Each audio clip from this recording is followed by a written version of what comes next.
And now, coming to you from the Pensado Media Center, powered by Westlake Pro. Episode 1 of our special NAMM series, NAMM Jam was off the hook. You're going to meet the producers of Despacito. You're at the NAMM place. Pensado's place! Give yourself a round of applause. Damn, that was like Maybe the best. Could be. Maybe the best. We might not do it the other 2 days. That's a good way to pop the cherry on the new place. It's hard to imagine the level of success. And luckily in our careers, we've been around a few people who've had it. It really not only, it changes your life, it has upsides and downsides. It can be completely complicated, but this is an amazing thing. We are big fans of these guys. Big fans. Imagine this, 4 billion YouTube views, 4 billion, 1.5 billion Spotify streams, #1 in so many countries and territories, absolute phenomena. Please welcome to the stage the producers and songwriters of Despacito, Andrés Torres and Mauricio Rengifo. Come on up.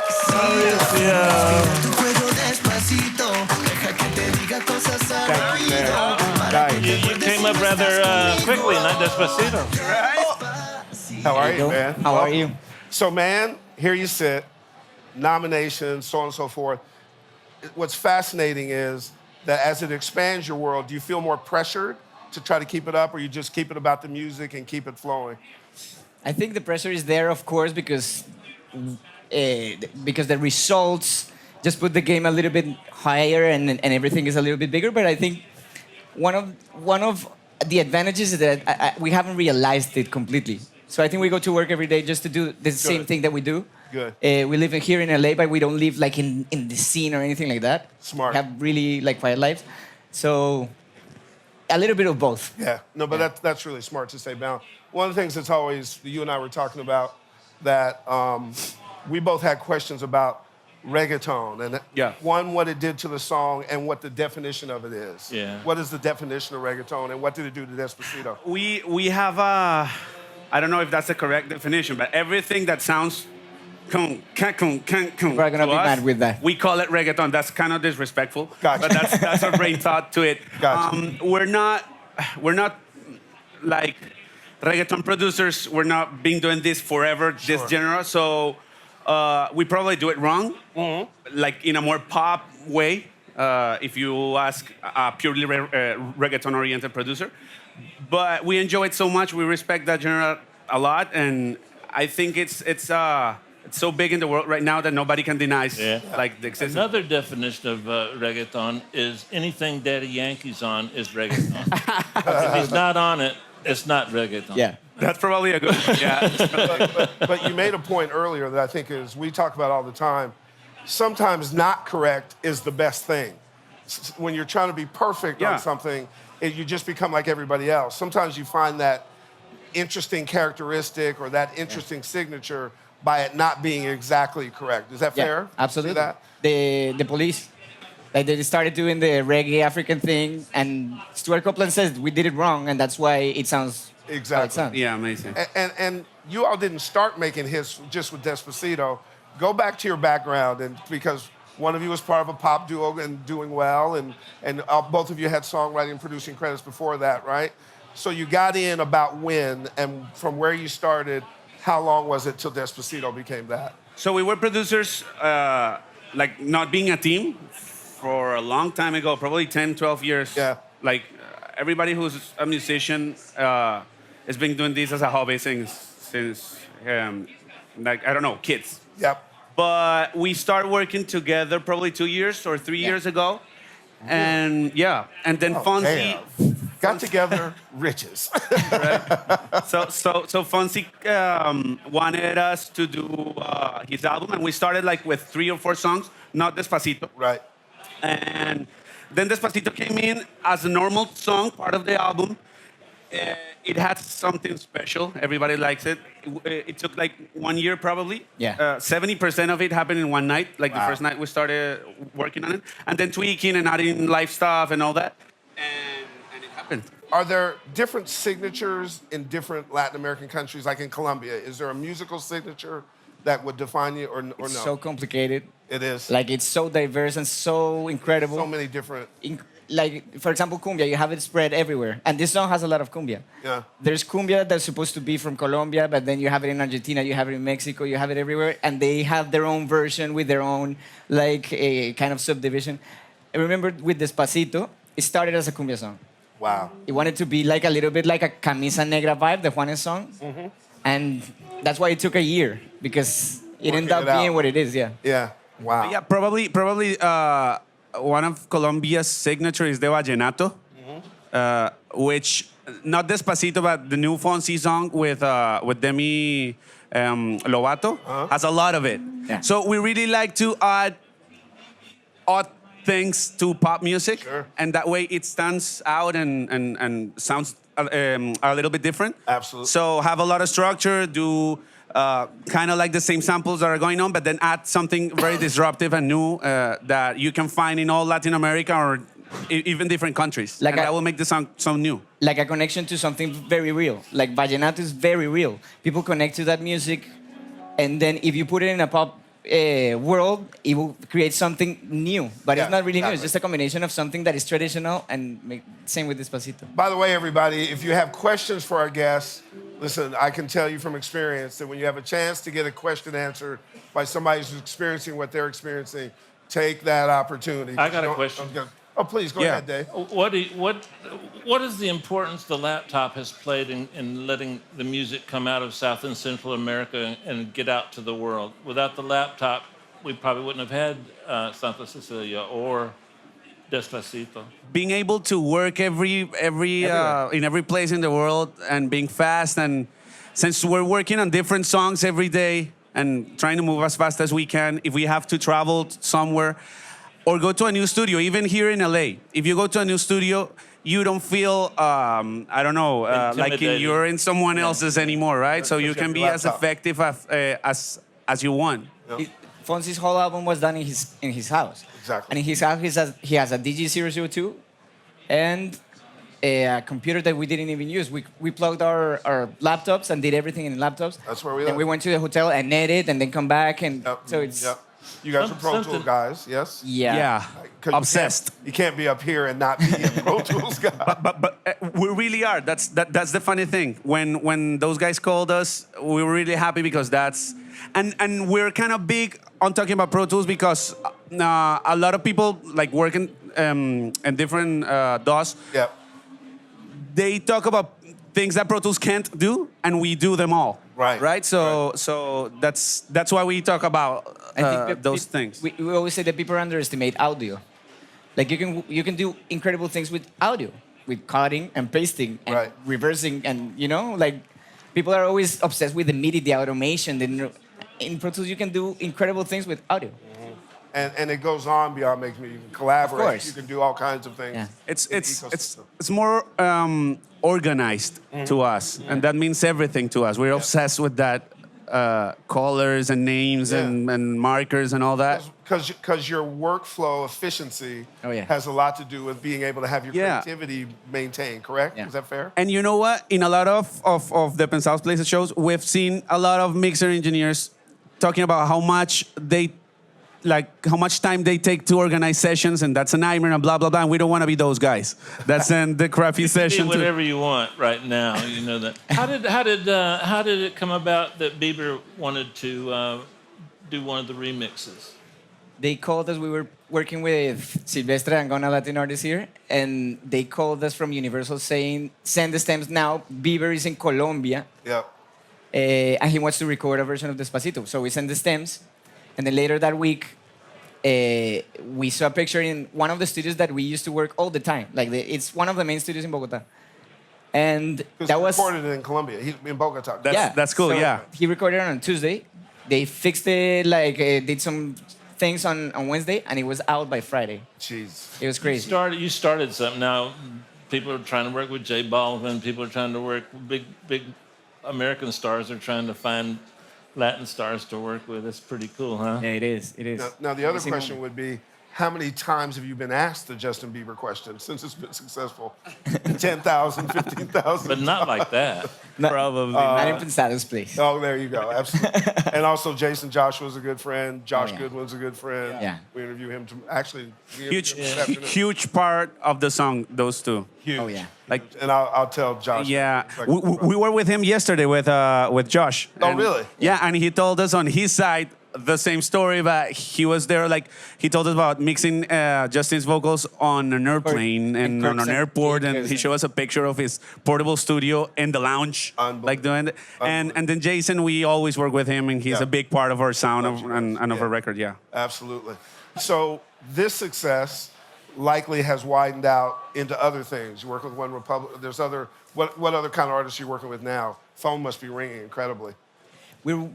We are really big with the new guys.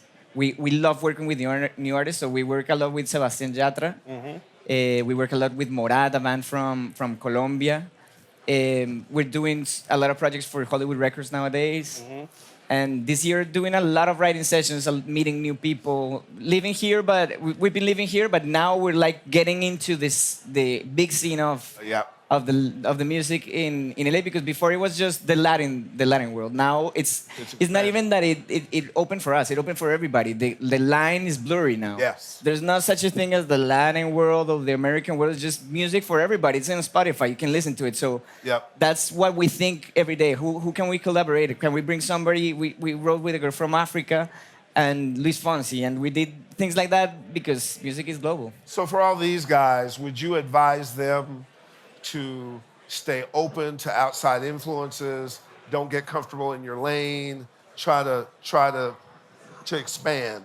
I think music competition is so hard right now because everybody's doing great stuff and it sounds so different. Like if you go to Spotify charts right now, 1, 2, 3, 4, 5, they sound completely different. There's not one line you have to follow, but doing great music and taking a lot of time on that session or on that mix or on that writing session and trying to step up and show the world. And now it's possible. Yes. We've seen a lot of times. Despacito is one example, but then there's a bunch more that if you take a lot of time on what you're working on and you have a little bit of luck, Yeah. you can make it. So And that is opportunity for all those people who are unemployed who put their hands up earlier.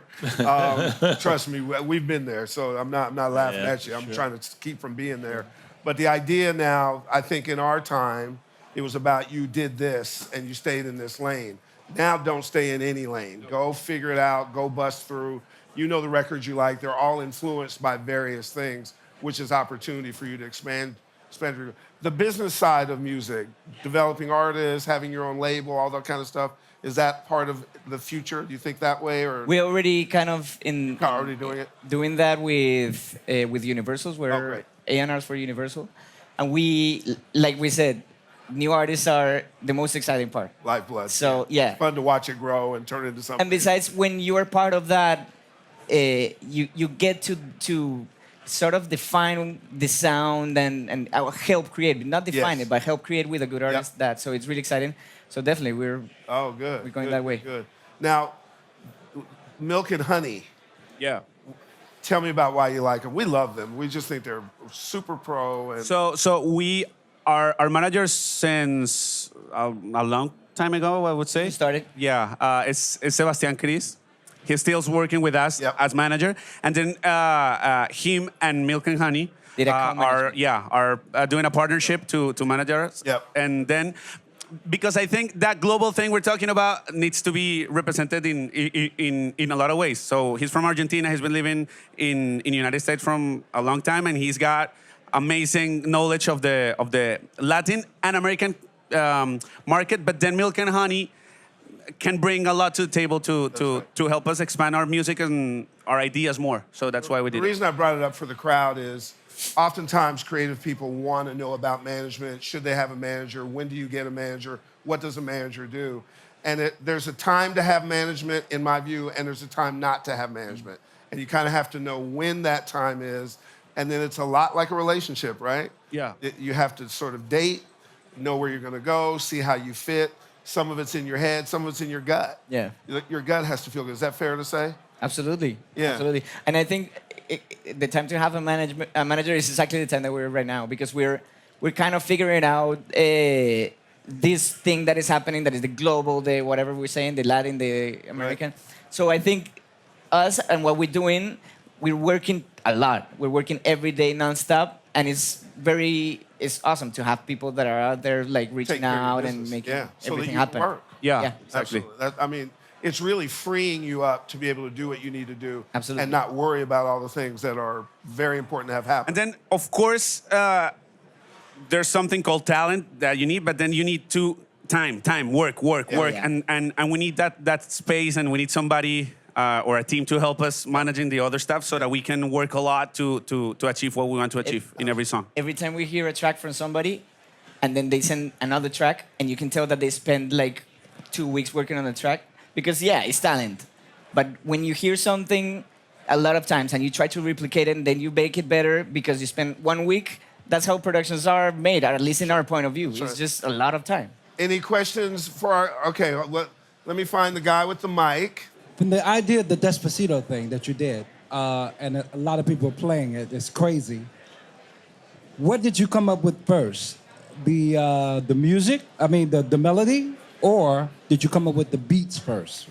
The melody was first. Fonzie bring it to us, like the song and everything written. It wasn't the final song that came out, but it was fairly the thing you've heard in a guitar. And he sings to us that song that night, and in a more cumbia kind of vibe. Right. And then we were really excited, especially about the hook. He already had the idea of starting the hook with a different tempo and slowing it down and then bringing it back. Right. And that really seemed like a great idea. So we started working that night, and then we did like the beat and everything. So song first, then production, melody, synths, everything. Did you guys get a chance to work with Erica directly at all? Ender on the song? Was she I in on wrote the a song sessions or with anything? Erica a long time ago, but for this one, it was they got together. Quick story. He woke up with the idea of Despacito Fonzie. He called Erica. Erica went to his place. They wrote the majority of the song, and like a month later, we started working on his album. And it was one of the songs. He was like, I have this other song, and then he played it, and we were like, all right, what are we going to do with this? Right. This is a good problem. Pretty good. Yeah, they're talking about. She's a great songwriter, right? I didn't know how much she was involved with the process, if she came into executive kind of, alongside, Not in the production, tweak the melody. but she's the mother of the song. Yeah, she is. Yeah, she's the man. She's the father, yeah. Over here in the gray cool cap. I'm just curious if you have any go-to virtual instruments. Is there anything that you always find yourself going to? What would that be? So, Great question. Virtual instruments, battery, but we do our own kits. We love that. We use Contact and all that stuff. We use Trillion for basses. basses. Omnisphere. Output does Output. an amazing job on everything they launch. And then real instruments. Yeah. Yeah. Dress all those stuff with the real ones. Yeah. Even if you have to edit a lot to the real one to make it match, that will create a weird, cool, new kind of stuff. How many sessions do you guys have of the Despacito song? Is it like a production session that turns into the mix session, or how does that work? Probably we do one session that is horrible to record vocals, and it's called copy of something, and we hate that.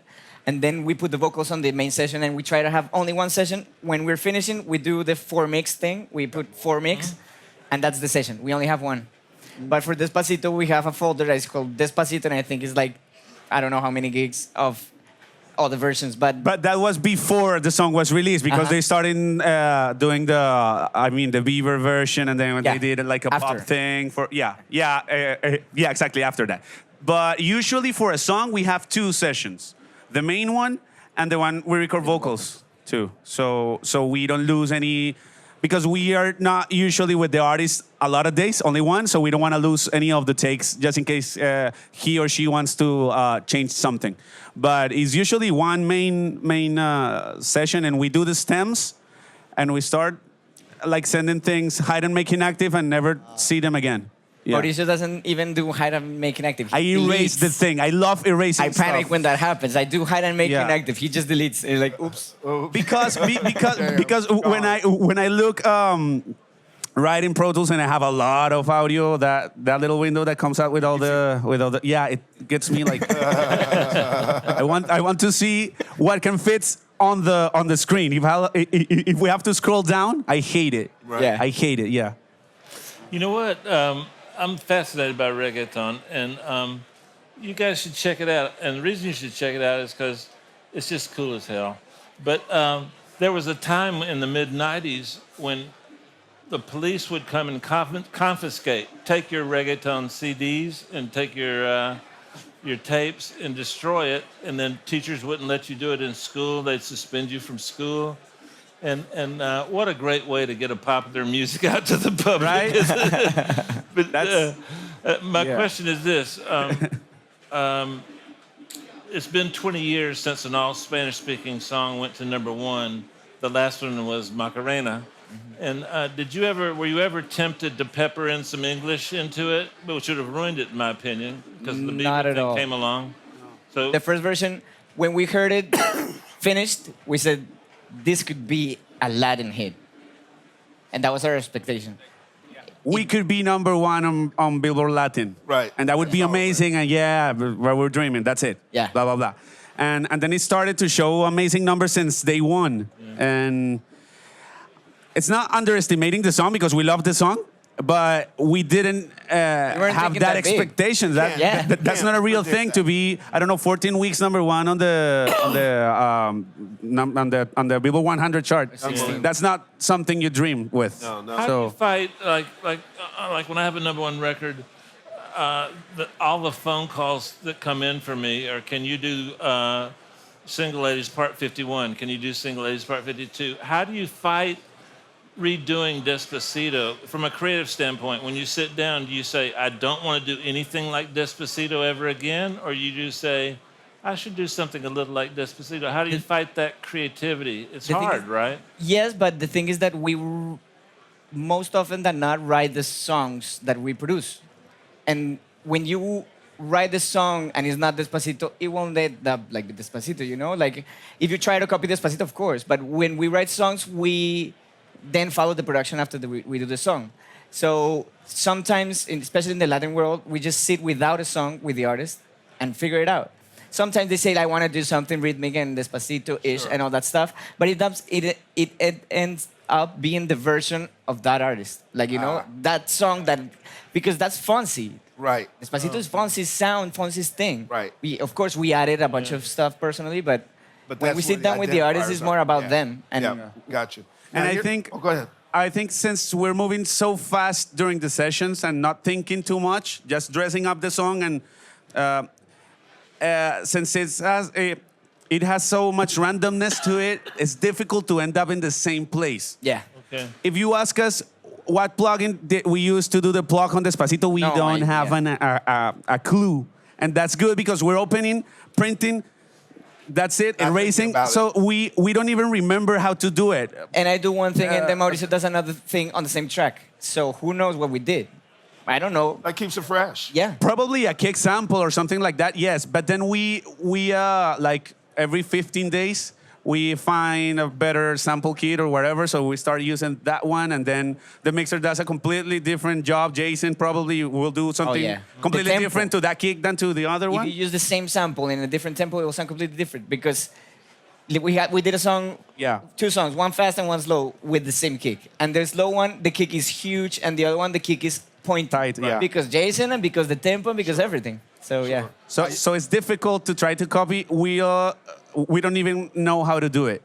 Which is part of the template of your success, is just not doing that. Because if you went back and did that and relied on old tricks, would go away quickly. And actually, I think this question may be the most germane thing for our audience in terms of being successful. So besides your incredible skills as musicians and so on and so forth, when did you first start watching Pensado's Place?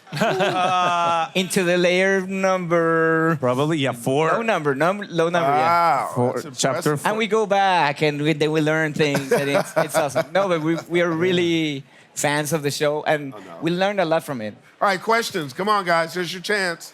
What are you guys' mic pre's of choice typically when you're tracking? And also, what plugins do you like to use when you're like not to mix, but to for To record? creative, even like unorthodox stuff? So we have 1084 an if that we always use on vocals. If we don't have that one, we will use the TG2, the Chandler, on a 251. on a 251. And then what we do is we open an aux. We have our normal mono track to record the vocal. We mute it.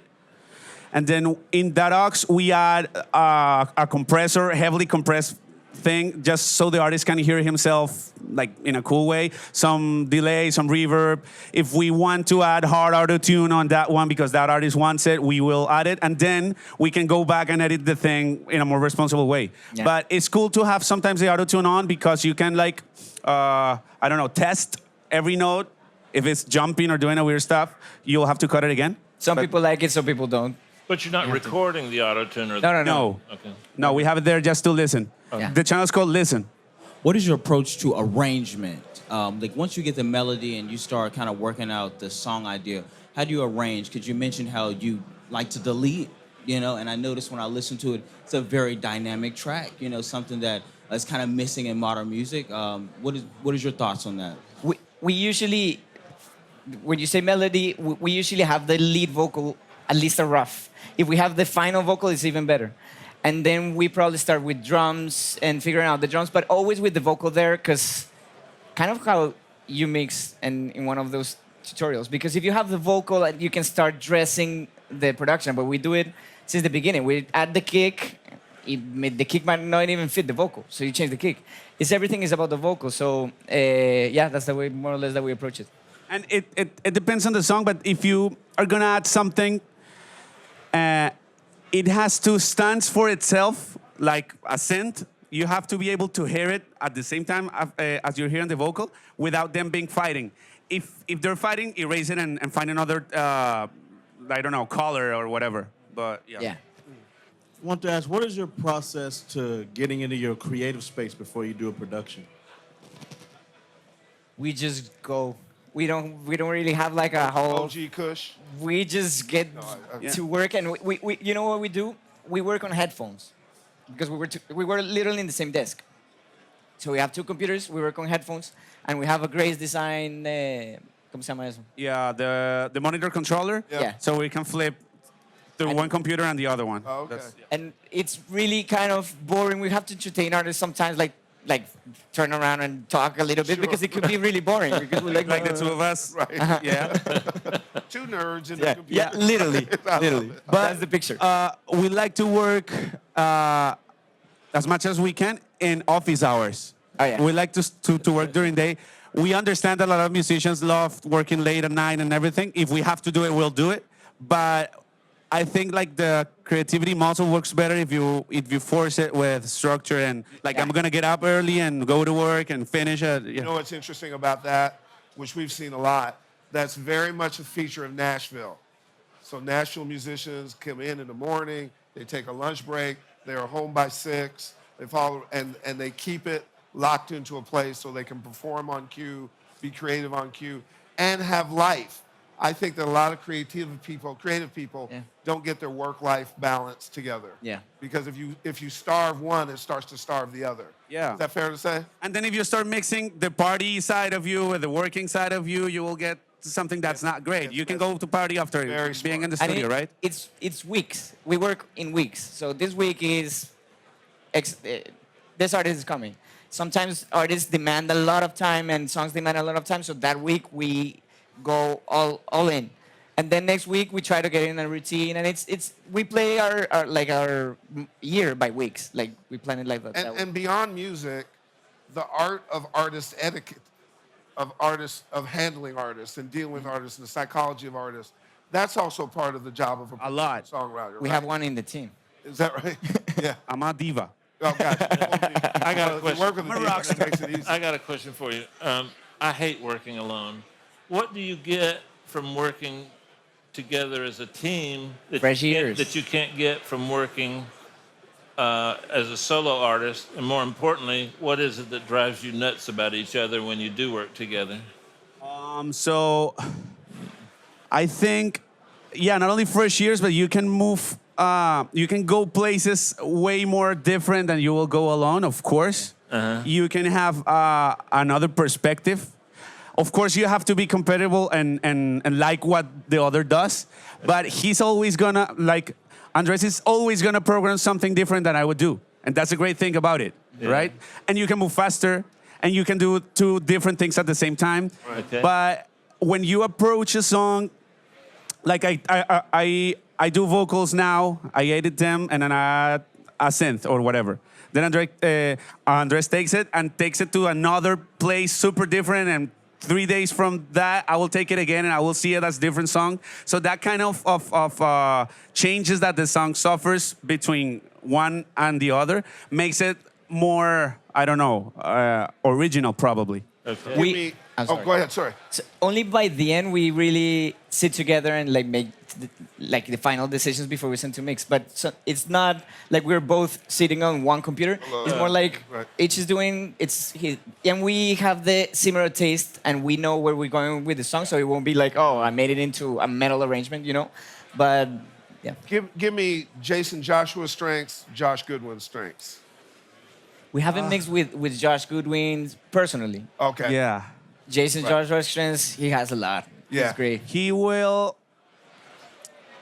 I mean, our sessions sound like in level wise, like exactly how we want it to sound. Yep. Then he takes the song, he changes completely, and we like it more. He learned that from his mentor. Yeah. For sure. And I think he knows what is important that maybe you're not seeing it because you're too much into it. Definitely. He will bring this, like yesterday, one guitar is super loud and then the vocal and then of course the kick and the drums that we love. But that guitar is kind of irresponsibly loud and it's amazing. It made this song change the characteristics. That's what we want on a mixer, not just we can make it sound good enough.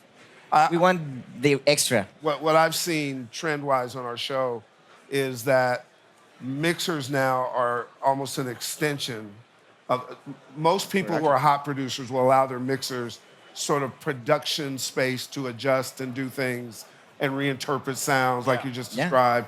And it becomes an ongoing process instead of I do this, then you do that, then you do that. It's more of we keep the ball going kind of in momentum and we add our particular stuff to it. And then that requires trust, since you were the guy tracking, for example, that rhythmic guitar, you love it, you edit it, you love this, but probably it's too loud on the mix because you love it, but it's not important anymore, and you have to bring out, I don't know, other element. And Jason has great taste, like radio, like a chart-friendly taste, right? I would say like a pool-friendly. Yeah. You're in the pool and you're listening to a song over there, you listen to the kick, there, and the vocal, and they sound amazing, and then you go and you find out probably, the other beautiful one more thing, and he's awesome doing that. Questions, guys. This is a great opportunity. Let's go in the back. This lovely young lady there. How many tracks ended up being on Despacito? Not too many. I don't know the number. More than 50 is too much. Wow. So yeah, we have this law, implicit law, that if it doesn't fit the screen, it's too big. So it should fit the screen of the big screen, not the laptop. The laptop is too small. But the big screen, it should fit there. If you have more, then do stems because why are you gonna send 5 snares, 7 kicks? It's probably too 3. much. And then we hate doing recall 4, recall 5, recall 6. If you are happy with the blend of this hi-hat with this other hi-hat, make it 1. Make it 1. Yeah. And EQ it if you have to. But then the mixer's gonna do a great job, not thinking about how to blend it, but to make it sound better in the real mix, right? So repeat that sentence. Be organized, guys. Listen up. You work better the more organized what you get. So for all you guys who want people to take your stuff to the next level, send it in a way that's organized, send it in a way that's put together, and these guys can do a better job with it. Of course. Is that correct? Yeah. Yeah.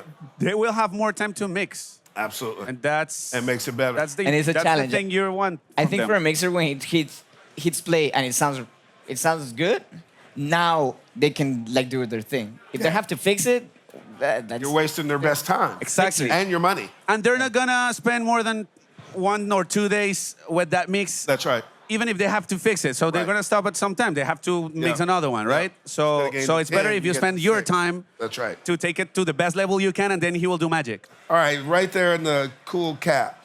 First of all, I'm Colombian, so proud Colombian, so Colombia. Colombia. I just That's why I picked you. Yeah. Yeah. So some people say you have to take a break from a song and breathe out of it and then come back to it when you're working on it. Do you guys do that, or do you make yourself finish the song on a timeline? We finish, like if we're writing a song, no matter what, we finish the song. No matter what happens, we have to do verse, the other verse, and the bridge, and it has to be done.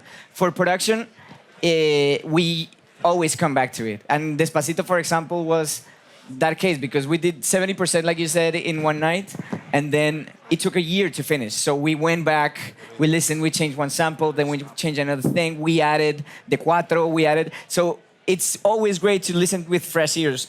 It's like we were talking about that. That is not deja vu, but vu ya de. That is the backwards. So you see it with fresh ears, and it's amazing. Yeah. But then that's different from not finishing the song. You have to finish it like in 2 or 3 days. That's enough. And then hearing it finished, you can know like the wider picture of what do I have to add. It's not like you're gonna go to chorus number 2 and stop there, because then you will have nothing, right? So you have to finish the thing and come back to it. We have a part of the production that we haven't done in a while, but it was pre-mastering. So we'll take the mix and with the clip gain, like change a little bit the volume so that the chorus will hit harder. In Despacito, we did it. Yeah, that's why the chorus hits is way louder than we automate the whole mix a little bit, but we're talking about 0.5 dB, 1 at the most, so that you, for example, can add the song being louder, and everybody's gonna say this is loud, and then come back a little bit, and you can make the chorus hits you way better. Try to emulate what you see here, which is not only musical talent, but it's infused with humanity. You can't underestimate how important it is that you're a good person and inside your musical world. The killer guys don't always get there, or the killer girls.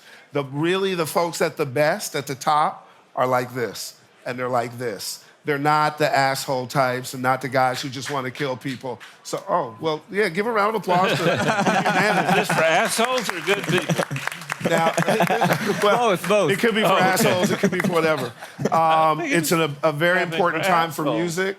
Music is now a time to talk about what's going on. There's plenty of things to talk about, and use music as a conveyor of truth. And if we could, for Andrés Torres and Mauricio Rengifo. Yeah. Did I get it? Yeah.